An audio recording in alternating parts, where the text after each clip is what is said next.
الحمد لله رب العالمين والعاقبة للمتقين ولا عدوان إلا على الظالمين وأشهد أن لا إله إلا الله وحده لا شريك له ولي الصالحين وأشهد أن محمدا عبده ورسوله وصفيه من خلقه وخليله سيد الأولين والآخرين اللهم صل عليه وعلى آله وصحبه ومن اتبعهم بإحسان إلى يوم الدين أما بعد.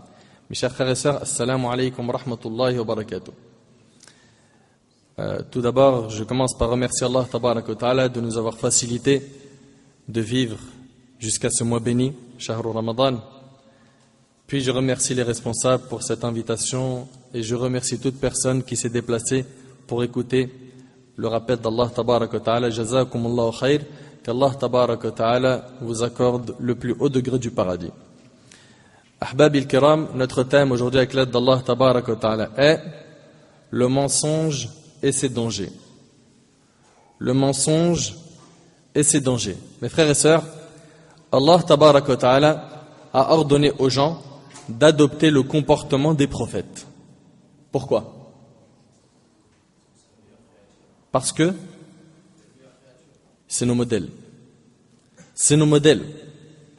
Allah tabarak wa ta'ala dit dans Sourate Al-An'am, Sourate 6, verset 90, Ulaika alladhina hada Allah fabihudahu muqtadih. Voilà ceux qu'Allah a guidés, suis donc leur direction. Qui sont nos modèles? Al-Anbiya, les prophètes, alayhim salam. Et Allah tabarak wa ta'ala a dit sur le prophète sallallahu alayhi wa sallam, laqad kana lakum fi rasulillah uswatun hasana. Vous avez en votre prophète un parfait exemple à suivre. Le prophète alayhi salatu wassalam a été un modèle. Il avait le meilleur comportement alayhi salatu wassalam. Avant l'islam, on l'appelait déjà comment? As-Sadiq al-Amin, barakallahu fik, l'honnête, le digne de confiance. Le prophète alayhi salatu wassalam a appelé au meilleur des comportements. Il a appelé alayhi salatu wassalam au meilleur des comportements. Selon Abu Hurayra radiyallahu anhu, le prophète sallallahu alayhi wa sallam a dit: j'ai été envoyé pour parachever les nobles caractères rapportés par l'imam Ahmad. Et Safwan ibn Sulaym, rahimahullah, comme le rapporte l'imam Malik, rahimahullah, dans le Muwatta, a rapporté qu'on demanda à l'envoyé d'Allah alayhi salatu wassalam: le croyant peut-il être lâche?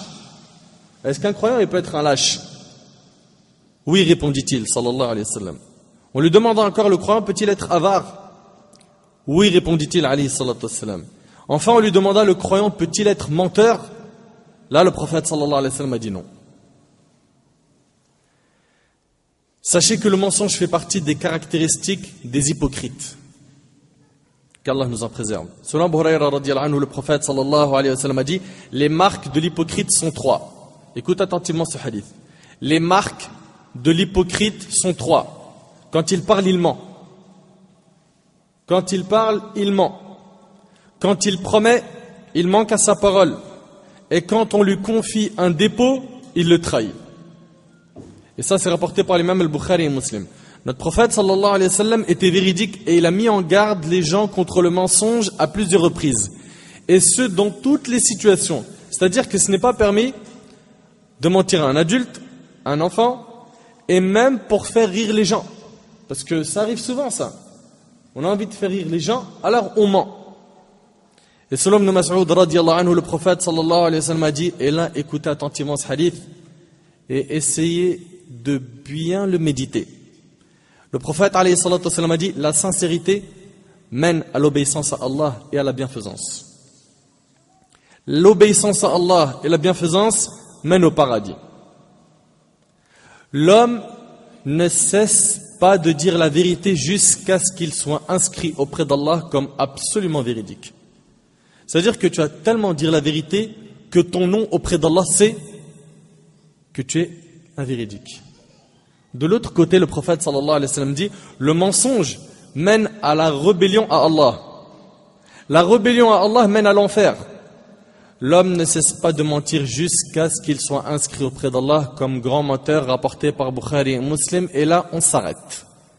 Comment est-ce que tu es appelé auprès d'Allah tabarak wa ta'ala? Sur terre, c'est facile. Tu peux nous tromper, tu peux nous mentir. Tu peux nous lancer des beaux discours et montrer une bonne apparence. Tu touches plus à ton rasoir, tu as la barbe, 50 €, tu as un qamis, ça y est, tu es un frère d'apparence. Mais est-ce qu'auprès d'Allah, tu es un véridique ou tu es un menteur? Et nous, le problème, vous savez, c'est quoi? C'est qu'on cherche beaucoup un titre et une renommée et des appellations sur terre, et on se soucie très peu de comment est-ce qu'on est appelé auprès d'Allah subhanahu wa ta'ala. C'est-à-dire sur terre, il va être appelé le pieux, le généreux, celui qui s'investit à fond fi sabilillah, celui qui baisse le regard, celui qui est généreux et qui dépense, ou bien d'autres qui veulent s'appeler salafi, ou l'autre qui veut s'appeler frère musulman, ou l'autre tabliri, etc. Ils cherchent des noms. Taïb, auprès d'Allah, tu t'appelles comment? Véridique ou menteur? Véridique ou menteur? Arrêtez de vous soucier de ces appellations que vous cherchez à tout prix à adopter sur terre, et souciez-vous du nom que vous avez auprès d'Allah subhanahu wa ta'ala. Êtes-vous des véridiques ou des menteurs? L'homme ne cesse pas de mentir jusqu'à ce qu'il soit inscrit auprès d'Allah comme grand menteur. Qu'Allah nous en préserve. Est-ce qu'on en fait partie ou non? Chacun d'entre nous le sait.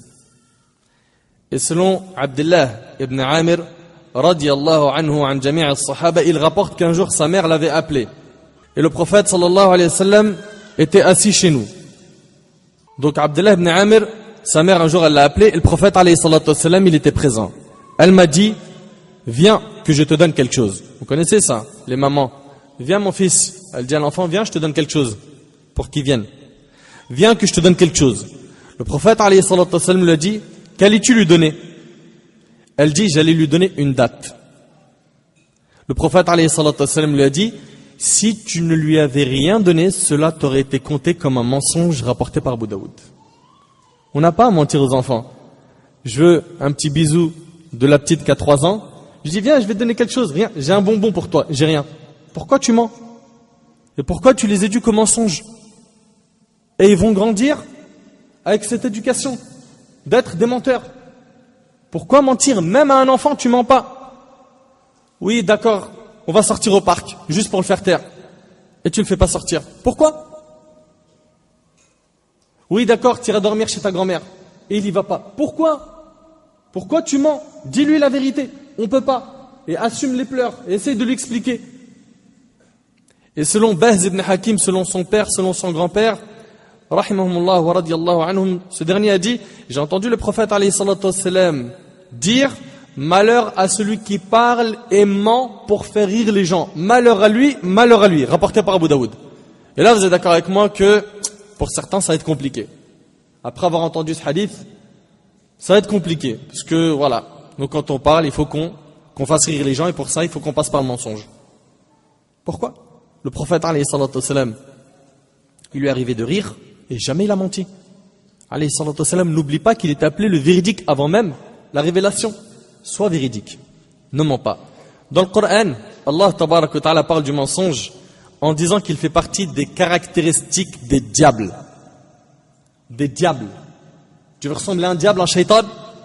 Allah tabarak wa ta'ala dit dans Sourate Ash-Shu'ara, Sourate 26, versets 221 à 223, هل أنبئكم على ما تنزل الشياطين تنزل على كل أفاك أثيم يلقون السمع وأكثرهم كاذبون.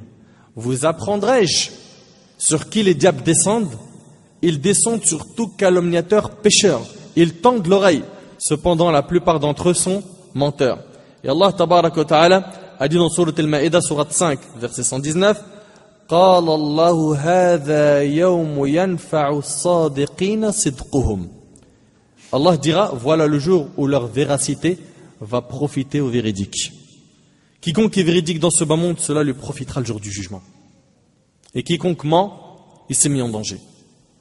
Et Allah tabarak wa ta'ala a dit dans Sourate At-Tawbah, Sourate 9, verset 119, Ya ayyuhalladhina amanu ittaqullah wa kunu ma'as sadiqin. Ô vous qui croyez, craignez Allah et soyez avec les véridiques. Soyez avec les véridiques. Mon frère, ma sœur, écoute ce hadith. Samura ibn Jundub radiyallahu anhu rapporte. Écoutez bien ce hadith. Il rapporte, parmi les questions que posait le prophète sallallahu alayhi wa sallam souvent à ses compagnons, il y avait celle-ci. Est-ce que l'un de vous a vu quelque chose en rêve? Et ce hadith-là, il est authentique, on ne vous l'invente pas, il est rapporté par l'imam al-Bukhari. Donc il est authentique, il n'y a pas de souci dessus. Et écoutez bien, le prophète alayhi salatu wassalam, il avait donc l'habitude de poser cette question aux compagnons en leur disant: est-ce que l'un d'entre vous a vu quelque chose en rêve? Celui qui avait eu un rêve le lui racontait. Un matin, il nous dit: j'ai vu cette nuit en rêve 2 visiteurs. C'était l'ange Jibril et l'ange Mikaïl, alayhim assalam. Ils sont venus me dire: viens avec nous. Je partis avec eux et nous trouvâmes en chemin un homme étendu sur le côté. Près de lui se tenait debout un homme portant une grosse pierre.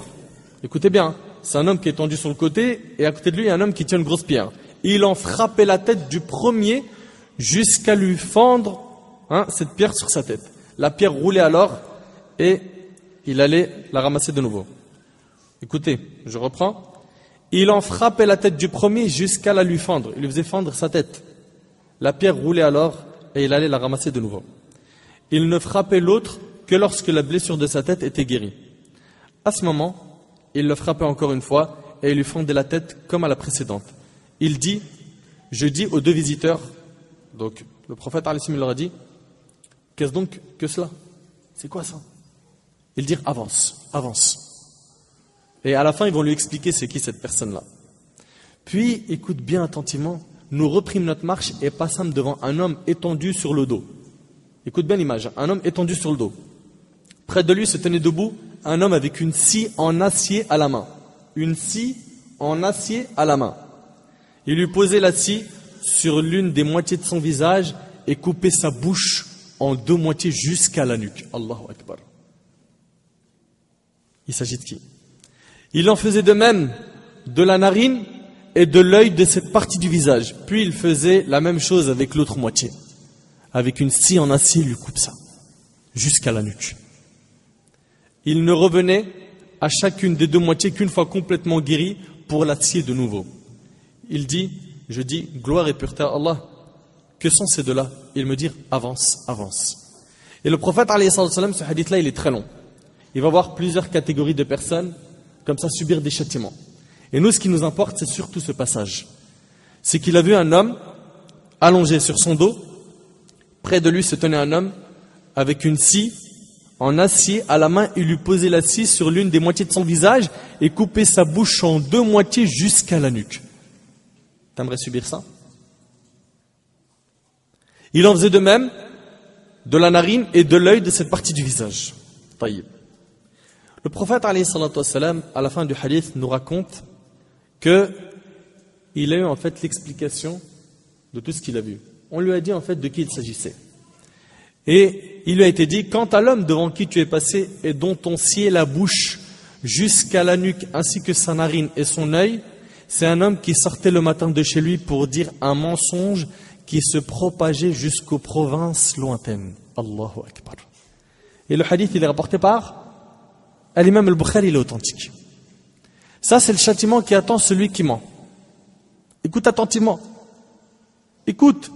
Quant à l'homme devant qui tu es passé et dont on sciait la bouche jusqu'à la nuque, ainsi que sa narine et son œil, c'est un homme qui sortait le matin de chez lui pour dire un mensonge. Et la fin, elle est importante, qui se propageait jusqu'aux provinces lointaines. Aujourd'hui, ça se fait facilement avec le net. Oui ou non? Un clic. Tu mens sur une personne et tu salis son honneur.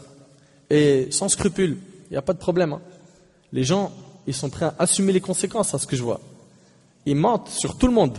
Sur ceux qui appellent à Allah, sur une sœur chaste, on lui colle une étiquette mensongère, sur un frère dans son commerce, sur une ONG, même les associations ne sont pas épargnées.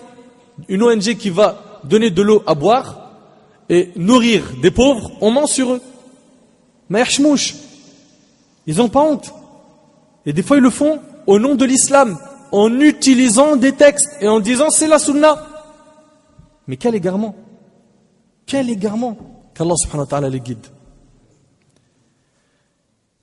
C'est un homme qui sortait le matin de chez lui pour dire un mensonge qui se propageait jusqu'aux provinces lointaines. Sachez qu'il y a plusieurs degrés de mensonges. Les pires des mensonges, c'est lesquels? Allez, normalement. Barakallahu fik. C'est les mensonges sur Allah Azza wa Jal et son prophète sallallahu alayhi wa sallam.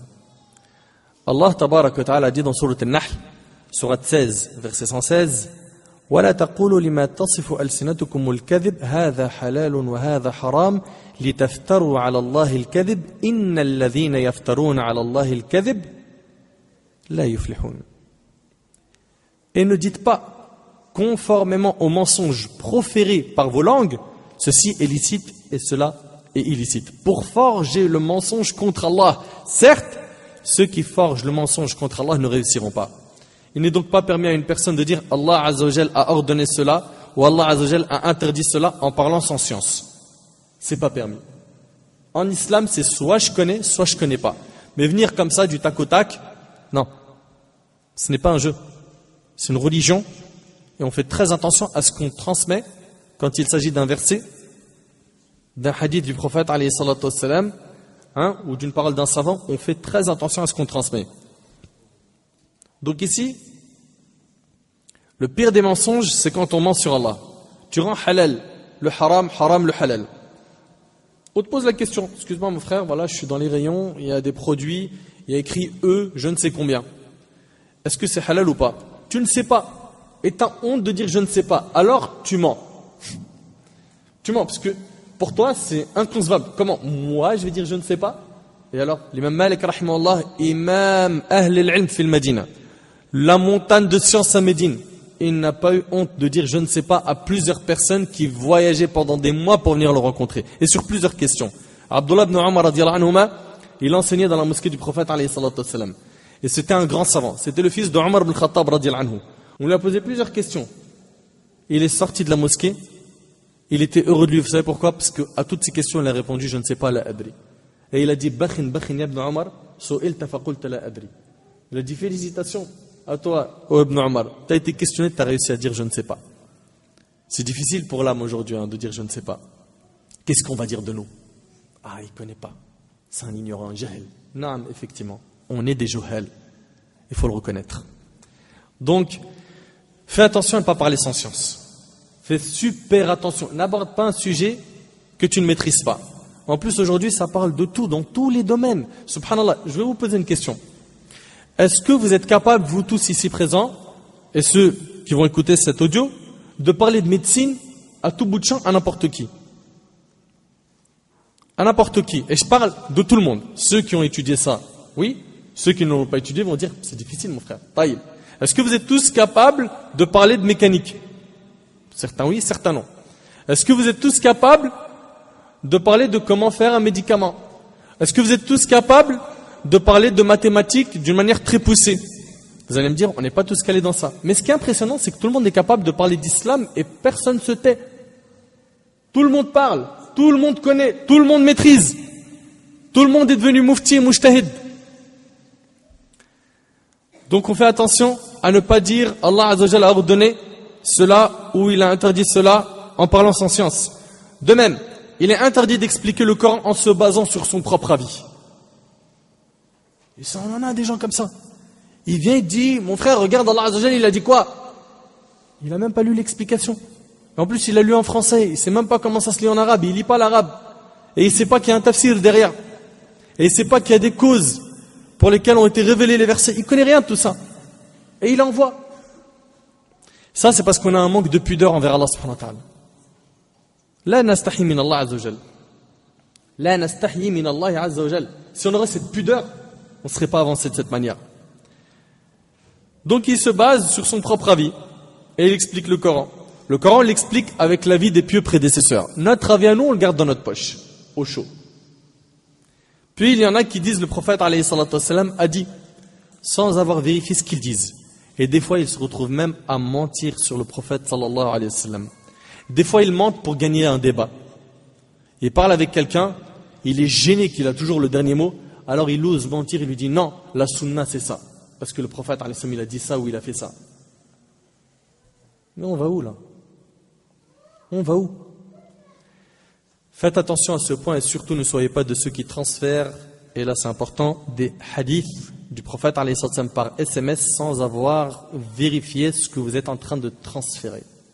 J'ai pas le niveau mon frère, transfère pas. Transfère pas. C'est une mas'ouliyya. C'est une responsabilité que tu as. Et combien, hélas, combien j'ai reçu de SMS en arabe Le hadith, il est long, très long. Et tu lis, après tu vérifies, tu vois, c'est un hadith inventé. Et comme dedans, les gens ils aiment, hein. Il y a du nouveau, les gens ils aiment ça, la nouveauté. Des choses un peu inédites. Alors ça fait plaisir à tout le monde et on transfère. On envoie. Et on boucle. Et en plus, on a des groupes aujourd'hui dans nos téléphones. Tu sélectionnes le groupe, tu envoies à 50 personnes, tu envoies à des milliers de personnes et tu vérifies pas. Et le souci, c'est quoi? C'est ce hadith. Selon Abdullah ibn Amr ibn al-As, radiyallahu anhu an jami' al-sahaba, le prophète alayhi salatu wasallam a dit, transmettez de ma part ne serait-ce qu'un seul verset. C'est-à-dire, tu peux transmettre un verset, un hadith que tu as bien appris et compris, transmets. Tu ne connais pas, abstiens-toi. Et parlez des fils d'Israël sans éprouver aucune gêne, et écoute bien, celui qui ment, dit le prophète alayhi sallam, sciemment à mon détriment, c'est-à-dire celui qui ment volontairement sur moi, qu'il occupe dès maintenant sa place en enfer, rapporté par le Bukhari. Qu'il occupe dès maintenant sa place en enfer. C'est pas un jeu, ya ikhwa. C'est pas un jeu. C'est le din, le shara d'Allah Azza wa Jal, la religion d'Allah subhanahu wa ta'ala. Donc on fait très attention à ce point. On vérifie les informations. J'ai pas le niveau, je vais consulter quelqu'un qui a le niveau pour me vérifier l'information. Je ne transfère pas avant. D'accord? Et apprenez comme ça à vérifier tout ce que vous entendez. Vérifiez tout, afin d'être sûr de ce que vous êtes en train d'apprendre, comprendre et transférer. Parmi les types de mensonges, donc on a dit le pire c'est mentir sur Allah et sur le prophète alayhi salam, on a aussi les faux témoignages. Mentir lors d'un témoignage est la pire forme de mensonge, même en faveur de la personne la plus chère et la plus proche. On a des gens qui mentent pour aussi se donner une certaine image. Il va mentir pour faire croire que c'est un courageux. Alors que mon frère, il y a une coupure d'électricité, il fait noir, il appelle sa mère au téléphone direct. Hein? Ou bien il va mentir pour dire qu'il bosse dans telle société, alors que c'est faux. Ou bien il va mentir pour dire qu'il a telle voiture. Pourquoi il fait ça? Pour s'acheter une image. Une image auprès de qui? Aux yeux des gens. Et il ne se soucie pas de l'image qu'il a auprès d'Allah subhanahu wa ta'ala. Et on avait dit que le plus important c'est de savoir est-ce qu'on est des véridiques auprès d'Allah ou est-ce qu'on est des grands menteurs. Plus important et indicible ça. Que les gens soient satisfaits de toi ou non, ça ne doit pas être ton souci tant qu'Allah tabaraka wa ta'ala est satisfait de toi. Asma radiyallahu anha rapporte qu'une femme a dit ô messager d'Allah, écoutez bien, j'ai une coépouse. Est-ce que je commets un péché en lui faisant croire que mon mari m'accorde plus d'égards qu'il ne le fait en réalité? En fait, c'est genre une femme qui dit à son ami, voilà, mon mari il me met bien. Franchement, avec lui, le top, il me donne ça, ça, ça, ça. En fait, elle veut s'acheter une image. Elle lui a dit, est-ce que je commets un péché en lui faisant croire que mon mari m'accorde plus d'égards qu'il ne le fait en réalité? Le prophète, alayhi salatu wassalam, qu'est-ce qu'il a répondu? Un Nabi sallallahu alayhi wa sallam a dit, celui qui se vante de recevoir des égards qu'il ne reçoit pas en réalité est comme celui qui porte à tort la tenue d'une corporation à laquelle il n'appartient pas, rapporté par Bukhari Muslim. Et parmi les types de mensonges, on a le mensonge dans le commerce. Et le pire, c'est qu'on a des commerçants qui jurent tout le temps aux gens. Tout le temps. Wallahi, je te vends à perte. Et ils mentent. C'est incroyable. Wallahi, c'est incroyable. Mais comment ils font? Tu sais quoi? Tu ne trouveras pas moins cher sur le marché. Cherche et reviens. Je te le fais gratuit. Mais pourquoi? Pourquoi tu mens? Pourquoi? Sois véridique. Mens pas. Et qu'est-ce qu'il dit aussi à son ouvrier? Cache les défauts de la marchandise. Cache-la. Et mets en avant ce qui est pourri, ce qu'on n'a pas réussi à vendre. Et le bon, laisse-le. C'est ça être véridique. C'est ça être honnête. C'est ça être un bon musulman. Et voilà, dans le commerce, il ment. Et il va même utiliser des fois quoi? Le terme wallahi. Wallahi, mon frère, ce mois-là, j'ai des factures, je suis à perte, j'ai des charges. Mens pas. Mens pas. Voilà le prix, stop. Il veut acheter, fabiha wa ni'mat. Il ne peut pas, khair incha'Allah. Parmi les mensonges, on a aussi les mensonges dans les actions. Comme cela a été le cas des frères de Yusuf alayhi salam. Ils ont menti par rapport à une action. C'était laquelle? Il n'y a que les enfants qui connaissent, vas-y. Barakallahu fik. Ils ont jeté Youssouf, leur frère, dans le puits. Pourquoi? Ils étaient jaloux. Jaloux de lui. Pourquoi? Masha'Allah, les enfants, qu'Allah les préserve. Dites Amin. Donc, ils ont menti quand ils ont abandonné Youssouf dans un puits. Allah tabarak wa ta'ala nous en parle dans Sourate Youssouf, Sourate 12, versets 16 à 18. Allah Azza wa Jalla nous dit وَجَاءُوا آبَاهُمْ عِشَاءً يَبْكُونَ قَالُوا يَا أَبَانَا إِنَّا ذَهَبْنَا نَسْتَبِقُ وَتَرَكْنَا يُوسُفَ عِنْدَ مَتَاعِنَا فَأَكَلَهُ الذِّئْبُ وَمَا أَنْتَ بِمُؤْمِنٍ لَنَا وَلَوْ كُنَّا صَادِقِينَ وَجَاءُوا عَلَى قَمِيصِهِ بِدَمٍ كَذِبٍ. Et ils vinrent à leur père le soir en pleurant. Ils dirent: Ô notre père, nous sommes allés faire une course et nous avons laissé Youssouf auprès de nos affaires. Et le loup l'a dévoré. Et le loup l'a dévoré. Ça, c'est les mensonges dans les actions. Tu ne nous croiras pas, même si nous disons la vérité. Ils apportèrent sa tunique tachée d'un faux sang. Ils ont ramené donc son vêtement qui était taché d'un faux sang. Ils ont dit voilà, la trace, la preuve, comme quoi le loup l'a mangé. Et ça, bien sûr, c'est quoi? C'est haram, c'est interdit en islam. Oui ou non? Est-ce que quelqu'un doute sur ça? C'est haram, c'est interdit en islam. On a aussi les mensonges dans les intentions. Et ça, c'est un chapitre douloureux. Al-kadhib fi niyat, le mensonge dans les niyas, les intentions. Comme celui qui combat, mais il ne combat pas pour Allah Azza wa Jal, mais pour qu'on dise de lui qu'il est courageux. Comme celui qui donne fi sabilillah, mais il ne donne pas pour Allah, il donne pour qu'on dise de lui que c'est un généreux. Comme celui qui est dans une association musulmane où il est en train d'œuvrer pour aider au maximum la communauté musulmane, mais il ne le fait pas pour Allah. Il le fait pour avoir un titre, un nom sur la toile, sur le net ou dans son association ou son entourage ou sa ville. Ça, c'est le mensonge dans les intentions. Qu'Allah nous en préserve. Il y a les mensonges aussi dans les niyat, dans le domaine de la science. Il est en train d'apprendre, apprendre, mais pas pour faire disparaître l'ignorance qui est en lui, mais pour qu'on dise de lui que c'est un alim, c'est quelqu'un qui a un niveau, c'est un talib ilm mutamakkin, quelqu'un qui a un bon bagage religieux, et pas pour pouvoir mieux adorer Allah subhanahu wa ta'ala, améliorer sa relation avec Allah Azza wa Jalla.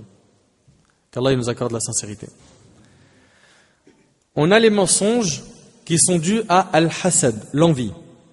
C'est quelqu'un qui envie son frère et donc pour montrer aux gens qu'il est mieux que lui, il va mentir. Parmi les types de mensonges, on a les mensonges envers les enfants. On en a parlé légèrement, on va en reparler. On a des parents qui mentent à leurs enfants. Viens, je vais te donner quelque chose. Et ils ne lui donnent pas. Et rappelez-vous du hadith qu'on a cité. Abdullah ibn Amr radiyallahu anhu a rapporté qu'un jour sa mère l'avait appelé. Le prophète alayhi salatu wassalam était assis chez nous. C'est ce qu'il rapporte. Elle m'a dit, viens que je te donne quelque chose. Le prophète alayhi salatu wassalam lui a dit, qu'allais-tu lui donner?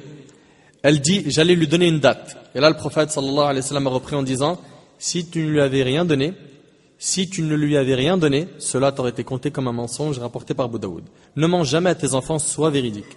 Sois véridique, ne mens pas. Quelqu'un sonne à l'interphone ou il t'appelle sur ton téléphone fixe, portable, et tu dis au petit, réponds, dis que je suis pas là. T'étonne pas que plus tard, il te mente à tout bout de champ. Ça commencera par ses notes à l'école, les appréciations des professeurs, etc. Il te mentira. Pourquoi? Parce qu'il a grandi avec ça. Il a grandi avec un père menteur, une mère menteuse.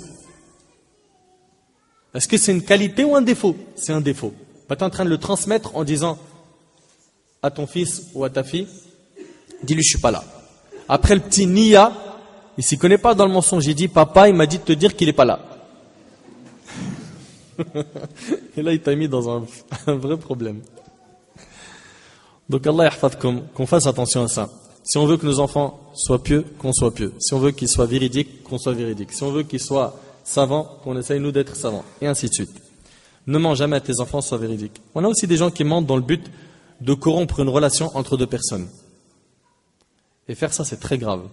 D'ailleurs, dans notre religion, il est même permis de mentir pour réconcilier entre deux personnes. Vous le savez ça? Kalthoum bint Uqba radiyallahu anha a dit: j'ai entendu le messager d'Allah alayhi salatu wassalam dire: n'est pas menteur celui qui réconcilie les gens en disant à chacun des deux adversaires que l'autre a dit du bien de lui, rapporté par Bukhari et Muslim. Ça veut dire quoi? Un exemple. Mourad, il ne s'entend plus avec Mohamed. D'accord? Il ne se parle plus. Voilà, Mourad, il lui a manqué de respect. Mohamed, il a une fierté, tout ça. C'est pas comme ça, ceci, cela. Lui, il n'a pas voulu s'excuser. Donc, à la fin, Mohamed, il lui en veut. Moi, j'interviens au milieu. Je dis à Mohamed: allez, mon frère, c'est Ramadan, pardonne-lui. Hein, c'est ton frère, subhanallah, c'est ton frère.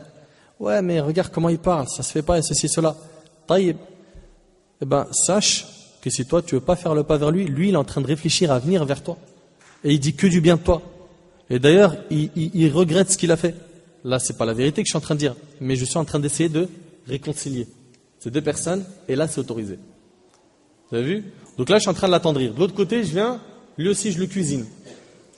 Je lui dis: Mohamed, sache que, il t'en veut presque pas, tu as juste à faire un pas vers lui, et tu verras. Et donc, je travaille sur les deux, puis, à la fin, alhamdoulilah, ils sont réconciliés. Donc ça, il n'y a pas de souci. Donc de dire à une sœur: ma sœur, ton mari dit de toi que du bien, hein, alors que entre eux, c'est la guerre, mentir dans ce but, c'est permis. Bien sûr, si la personne peut réconcilier sans passer par cela, c'est mieux. Mais si elle ne peut pas, il lui est permis de mentir pour réconcilier.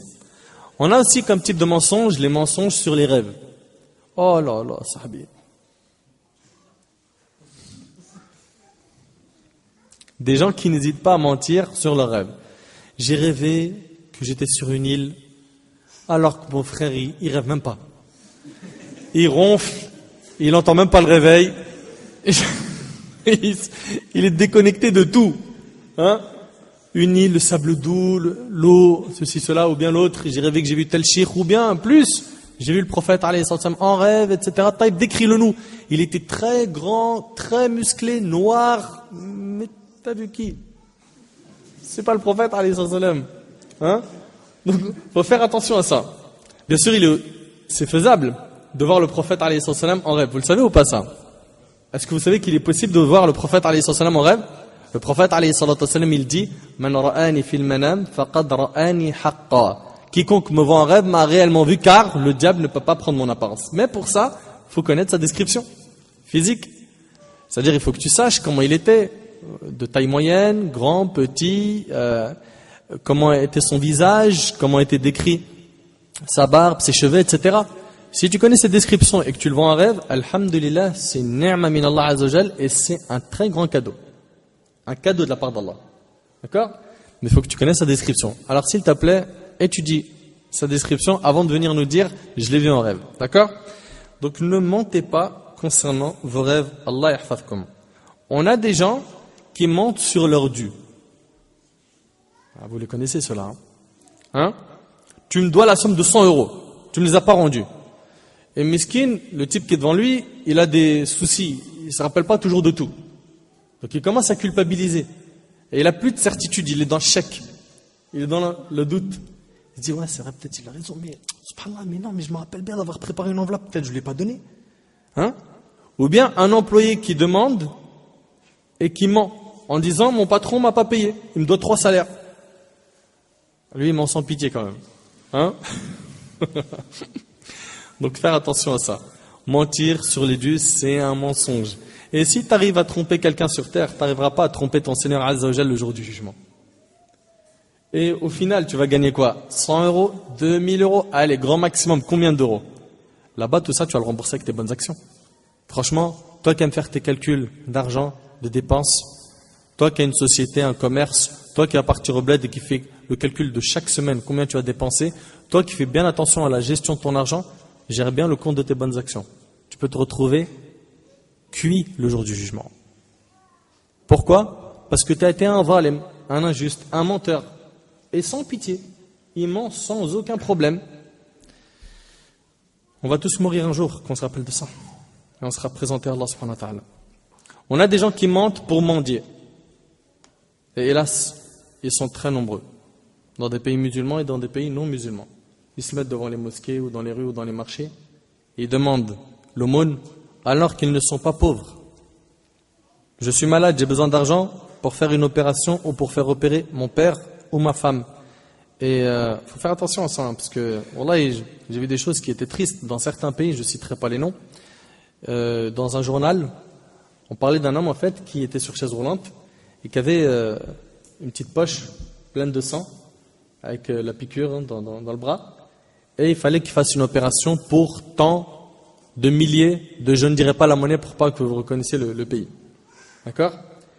Puis les gens, la femme, elle se baladait avec son mari dans les routes, hein, en poussant le mari qui était sur le fauteuil roulant. Et on s'est aperçu, en fait, elle disait qu'il manquait 5000, et je ne dirais pas la suite.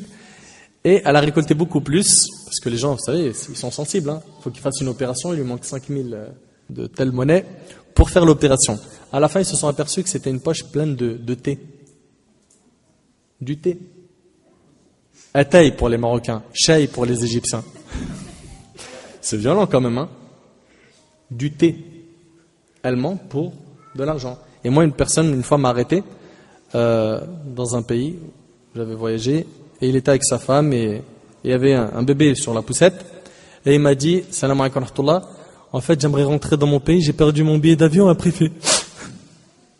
Il a même pas fini sa phrase, il pleure. Et quand il a fait... C'était comme une vidéo de Baraka City, j'ai sorti direct l'argent dans ma poche. Je les pique parce qu'ils sont présents dans la conférence. Hein. Donc j'ai sorti direct, subhanallah, j'ai même pas réfléchi. Ce miskin, il n'arrive pas à rentrer dans son bled, il a perdu son billet d'avion, ça peut m'arriver. J'ai sorti l'argent et je l'ai donné direct sans réfléchir. Sans réfléchir. Et après, ça c'était dans une ville, je voyage plus tard dans une autre ville dans le même pays, puis un autre homme avec une autre femme et une autre poussette et un autre enfant.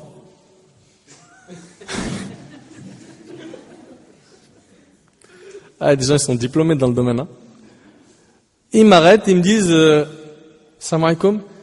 Alors j'ai dit non mais ça c'est pas lui. Non c'est pas lui, c'est sûr c'est pas lui.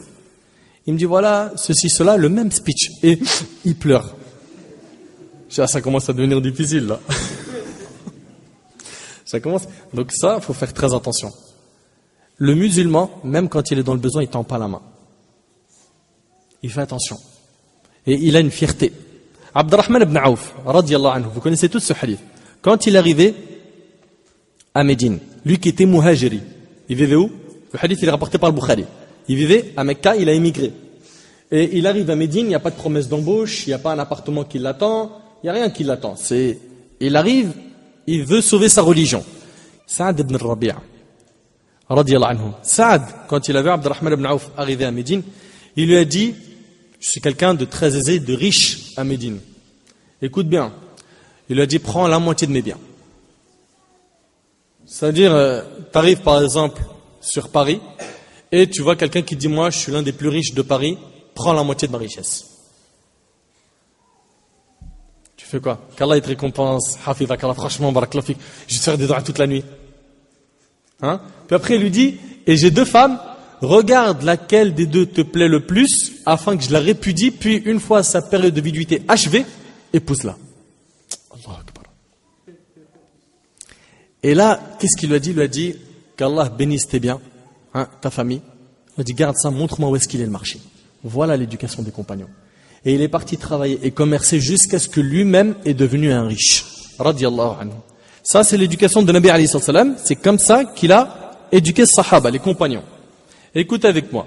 Selon Abu Huraira radiyallahu anhu, le prophète sallallahu alayhi wa sallam a dit, celui qui mendie pour accroître ses biens ne mendie en réalité que des braises d'enfer. Vous entendez?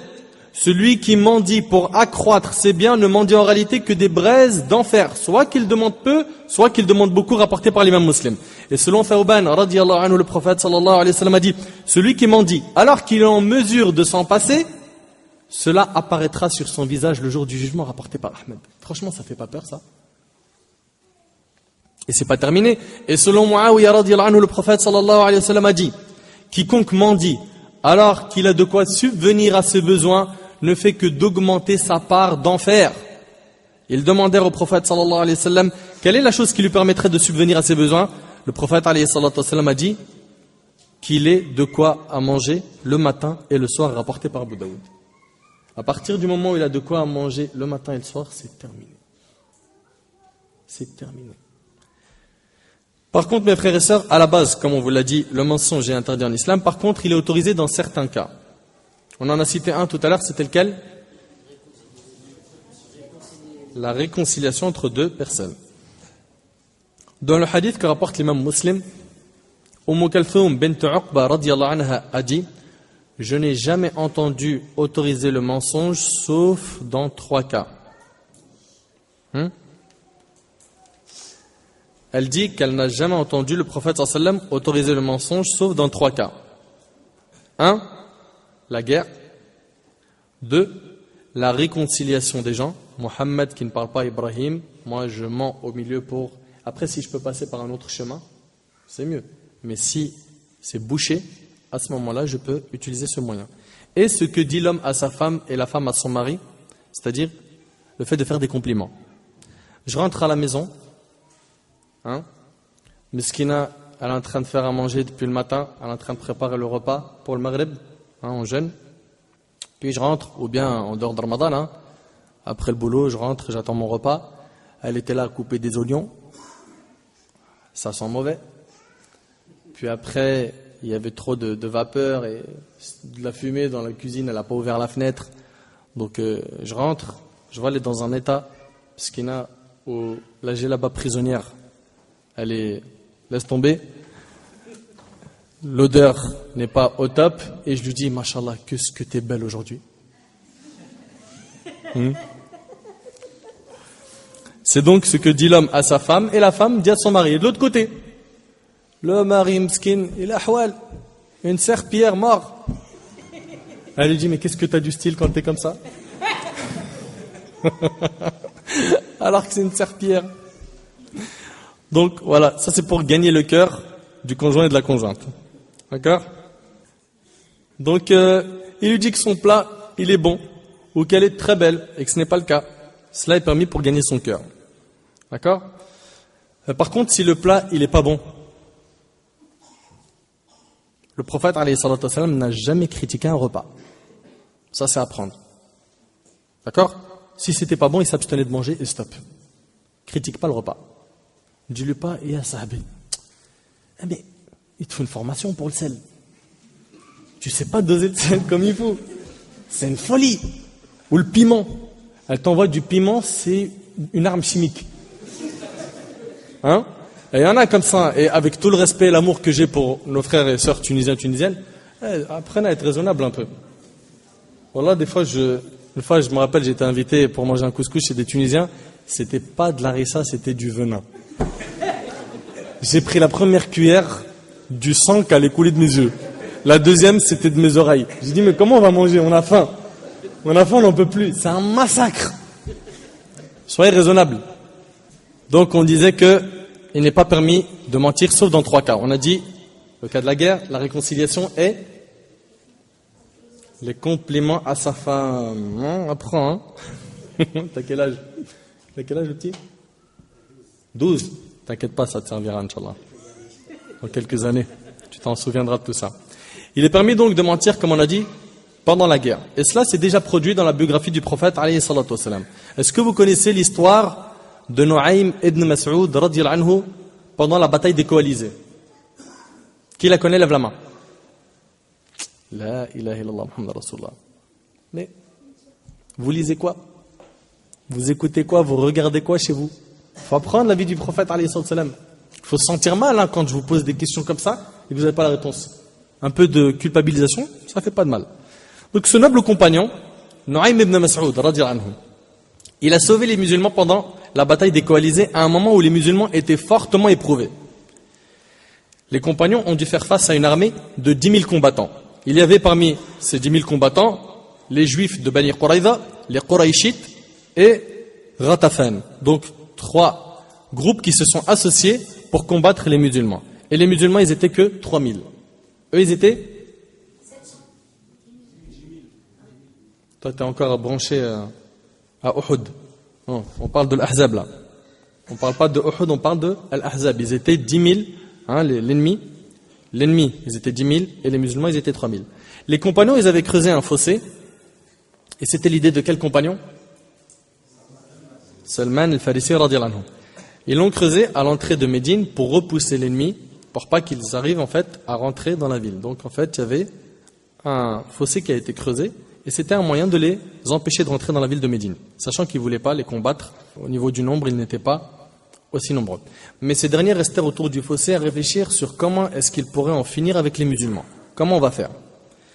Et ce qu'a déçu notre prophète, c'est que les juifs de Bani Quraïda avaient conclu un pacte avec le prophète et ils l'ont rompu afin de comploter avec Quraysh et Ratafan. Et Bani Quraïda, cette tribu juive, elle était à l'intérieur de Médine. C'est-à-dire qu'il a une attaque de l'intérieur et il a deux groupes de l'extérieur.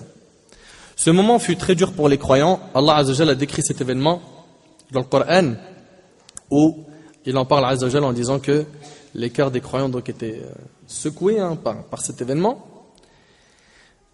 Puis à ce moment-là, le prophète sallallahu alayhi wa sallam a fait une invocation contre les coalisés en disant: Seigneur, toi qui as révélé le livre, toi dont la comptabilité est si rapide, mets en déroule les coalisés, Seigneur, mets-les en fuite et ébranle-les.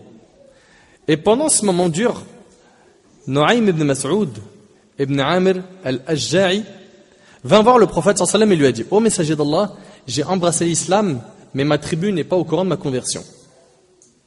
Alors je suis prêt à faire tout ce que tu veux pour t'aider. Subhanallah, il vient d'embrasser l'islam et il veut direct passer à l'acte, à l'amal. Il veut bosser pour la religion. Et nous, ça fait combien de temps on est musulmans et on n'apporte aucune pierre à cet édifice? Le prophète alayhi salatu wa sallam l'a dit: comme tu n'es qu'un seul homme, écarte de nous tout danger qu'il te sera possible d'écarter. Est-ce qu'il lui a donné plus de détails? Il lui a dit comment faire? Il a dit: voilà, tu as embrassé l'islam, ta tribu ne sait pas, écarte de nous tout danger qu'il te sera possible d'écarter. Et il a dit: car la guerre n'est que ruse. Nu'aym a réfléchi et il décida de passer à l'acte directement, car il a ressenti que la religion est une responsabilité. Chose qui nous manque aujourd'hui. C'est qu'on sent que ceux qui sont responsables, c'est une minorité. Nous, on est bien chez nous. Hein? On mange, on boit, on sort, on va au parc. De temps en temps, je vais à Disney. De temps en temps, je vais à Carrefour, je mets le plein. J'achète des glaces. Je me mets devant la télé, je regarde un film avec mon épouse. On est bien. Il faut porter la responsabilité, le ham de la communauté de Muhammad alayhi salam. Donc, il a senti cette responsabilité. Et la question que je me pose ainsi qu'à vous, pourquoi est-ce qu'on ne ressent pas la même chose? Pourquoi on reste des téléspectateurs au lieu d'être des acteurs? On voit des projets émerger partout, n'est-ce pas? Et au lieu d'être content et de soutenir financièrement et autres, qu'est-ce qu'on fait? On dit: ouais, la communauté, ils demandent trop d'argent maintenant. Avant, tu n'étais pas content parce qu'il n'y avait pas de projet. Maintenant, il y en a, on demande de l'argent, tu n'es pas content. En fait, tu veux quoi? Tu veux quoi? Explique-nous. Ne pensez pas qu'en venant à la mosquée afin d'écouter des rappels, que vous avez présenté quelque chose à la communauté. Pourquoi est-ce qu'on attend toujours que les gens fassent avancer la Ummah sans en être la cause? Au lieu de tout le temps dire: ah, ça serait bien qu'une association fasse ça, ah, ça serait bien que tel site internet, je sais pas moi, Al-Kanz ou Ajib ou Islam Info fasse ça, ah, ça serait bien que telle association humanitaire fasse ça, ah, ça serait bien que Durus.net ou tel site fasse ça. Pourquoi toi tu ferais pas? Pourquoi tu n'enlèverais pas un poids à ces associations et à ces gens qui bougent déjà et qui sont à 200 à l'heure? Pourquoi tu n'essayes pas, toi, d'apporter une pierre à l'édifice?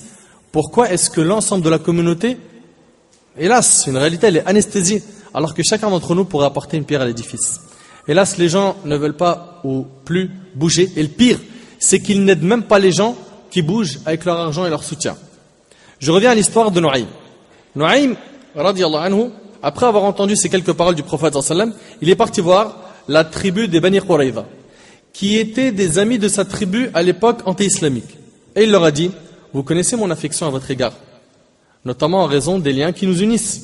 Ils ont dit: c'est vrai. Il reprit: alors sachez que les Qurayshites, donc attention, Bani Quraïda, c'était une tribu juive qui vivait à Médine avec le prophète sallallahu alayhi wa sallam, et qui a décidé de rompre le pacte avec le prophète sallallahu alayhi wa sallam et de combattre de l'intérieur le prophète sallallahu alayhi wa sallam. Les deux autres, Ratafan et Quraysh, eux, ils viennent de l'extérieur. Ils ne sont pas de Médine. Donc là, lui, Nu'aym, il est parti voir d'abord qui? ceux de l'intérieur. Et il leur a dit, sachez que je veux votre bien. Ils ont dit, on le sait. Il leur a dit, sachez que les Qurayshites ne sont pas comme vous. Vous, ce pays vous appartient, car il y a vos biens, vos enfants et vos femmes. Vous ne sauriez en déménager pour aller vivre ailleurs. Quant à Quraysh et à Ghatafan, ils viennent combattre Mohammed et ses compagnons, et vous les soutenez dans ce sens. Eux, leur pays, leurs biens et leurs femmes sont là-bas. S'ils ont une occasion, ils l'exploitent. Sinon, les voilà qui rejoignent leur pays, vous laissant avec Mohammed, qui alors se vengera de vous. Donc là, il est en train de faire quoi? Déstabiliser l'armée de l'intérieur. Leur dire, faites gaffe. Si vous vous engagez et que ça ne marche pas, vous allez payer la facture seul. Vous êtes à l'intérieur de Médine. Les autres, ils vont partir. Ils vont rentrer chez eux. Sur ces mots, Banu Qurayza va dire, mais que faire donc, Naïm? Qu'est-ce qu'on fait à ce moment-là? Il leur a dit, ne combattez à leur côté que s'ils vous laissent 70 otages. Écoutez comment il est intelligent. Ne combattez à leur côté que s'ils vous laissent 70 otages afin que vous ayez la garantie qu'ils combattront avec vous le prophète. Ils dirent, voilà la conduite à tenir. C'est bon? Donc qu'est-ce que doivent faire les juifs de Bani Qurayza? Prendre 70 otages des autres tribus pour être sûrs qu'ils vont combattre à leur côté. Qu'ils ne vont pas les abandonner en chemin et à la fin, Bani Qurayza se trouve dans les problèmes tout seul avec le prophète sallallahu alayhi wa sallam. Vous suivez jusque-là? Tout le monde a compris? On continue. Après ça, il leur a dit, ne dites à personne ce que je vous ai dit, car c'est un secret, et lui dire, ne t'inquiète pas, ce sera fait. Puis il est parti voir les Qurayshites. Et en particulier, il est parti voir Abu Sufyan, leur chef. Et il leur a dit, vous connaissez l'affection que je porte pour vous et aussi ma disponibilité pour vous apporter le bon conseil. Ils lui ont dit oui. Il leur a dit, les Juifs ont regretté d'avoir rompu le pacte qu'ils avaient conclu avec les musulmans. Et ça, c'est un mensonge. D'accord? Et c'est la guerre. Les Juifs ont, écoute attentivement, ont regretté d'avoir rompu le pacte qu'ils avaient conclu avec les musulmans. Et ont déjà écrit à Mohammed lui promettant de lui remettre 70 otages qu'ils auront obtenus de vous afin qu'il les tue et qu'ils sachent qu'ils ont regretté d'avoir rompu le pacte avec lui. Tu suis maintenant l'affaire? On continue. Sur ce, je vous conseille de refuser s'ils viennent vous demander des otages. Alors que les autres, il leur a dit, combattez pas tant que vous n'avez pas 70 otages. Abu Sufyan fut content d'avoir eu ce conseil et resta sur ses gardes. Il s'en alla ensuite chez les gens de Ghatafan, le troisième groupe. Donc il a parlé à Bani Qurayza, il a parlé au Quraysh, et là il parle à Ghatafan, pour leur dire la même chose. Dans la nuit du samedi, pendant le mois de Shawwal, de l'an 5 de l'Hégire, les Qurayshites envoyèrent dire aux Juifs, nous ne sommes pas en randonnée, c'est le moment d'agir. Venez, on va attaquer Mohammed. Les Juifs leur firent transmettre un message pour leur dire, aujourd'hui, c'est le sept, le samedi. Or, vous savez ce qui arriva à nos prédécesseurs qui n'y s'étaient pas accordé le répit. Nous ne combattrons à vos côtés qu'après que vous nous ayez envoyé 70 otages. Donc voilà les Juifs qui demandent 70 otages aux autres groupes. Après avoir reçu un tel message, les gens de Quraysh et de Ghatafan dirent « Naïm, par Allah, tu as raison ». Ils veulent donc les donner au prophète sallam qui va les tuer comme ça. Il leur pardonnera d'avoir rompu le pacte. À leur tour, ils envoyèrent dire aux Juifs, par Allah, nous ne vous enverrons personne. Joignez-vous tout simplement à nous pour l'attaque de Mohammed. Banu Qurayza dire, par Allah, Naïm a raison. En fait, ils veulent nous abandonner. Ils veulent nous laisser seuls avec les musulmans et ça va être chaud pour nous. Ils veulent s'en aller afin que Mohammed nous tue. Grâce au stratagème de Naïm, les deux factions lâchèrent pied. Leurs rangs se disloquèrent et les soldats de part et d'autre perdirent leur envie de combattre. Un homme, il a déstabilisé 10 000 personnes. Un seul homme. Subhanallah. Et c'est ainsi que Naïm sauva les musulmans. Un homme. Cet homme a réfléchi et avec la sincérité qu'il avait dans son cœur, Allah tabaraka wa ta'ala lui a facilité les choses. Donc ça c'était le troisième cas où c'était permis de mentir. Mes frères et sœurs, faisons tout pour être véridiques et fuyons le mensonge. Il faut savoir que plus les conséquences d'un mensonge sont grandes, plus le péché est grand près d'Allah. Il faut combattre les rumeurs, les suspicions et les mensonges. La vérité dans la parole conduit à réaliser des actes véridiques et une action véridique ne peut être qu'une action sincère. Allah tabaraka wa ta'ala nous juge sur la sincérité de nos actes. On demande à Allah tabaraka wa ta'ala de nous accorder la véracité et de nous éloigner de ce péché qui est horrible, qui est le mensonge. Je demande à Allah subhanahu wa ta'ala de faire de moi ainsi que vous des véridiques. أسأل الله تبارك وتعالى أن ينفعني بما قلت وأن ينفعكم بما سمعتم. هذا ما أعلم والله تبارك وتعالى أعلى وأعلم. سبحانك اللهم وبحمدك أشهد أن لا إله إلا أنت أستغفرك وأتوب إليك. جزاكم الله خير والسلام عليكم ورحمة الله وبركاته.